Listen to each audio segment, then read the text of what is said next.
ബഹ്റൈനിൽ നിയമം ലംഘിച്ച വാഹനം ഓടിച്ച് അപകടം വരുത്തിയ പ്രതിക്ക് 2.5 വർഷത്തെ തടവ് ശിക്ഷ. തടവ് ശിക്ഷയ്ക്ക് പുറമെ പ്രതിയുടെ ലൈസൻസ് സസ്പെൻഡ് ചെയ്യാനും കോടതി ഉത്തരവിട്ടു. ജൂൺ 10 മനാമയിലെ കിങ് ഫൈസൽ ഹൈവേയിലാണ് കേസിനാസ്പദമായ സംഭവം നടക്കുന്നത്.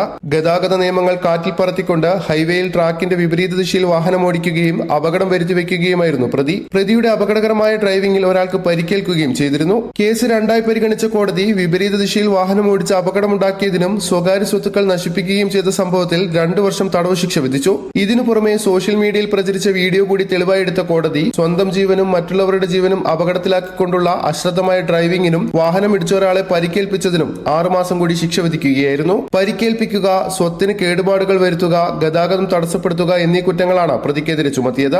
2.5 വർഷത്തെ ശിക്ഷാ കാലാവധിക്ക് ശേഷമുള്ള 1 വർഷം പ്രതിയുടെ ലൈസൻസ് സസ്പെൻഡ് ചെയ്യാനും ഉത്തരവുണ്ട്.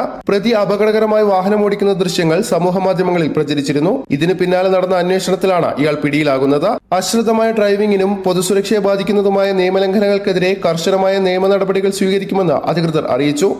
Shefi Shajahan, media 1, Bahrain.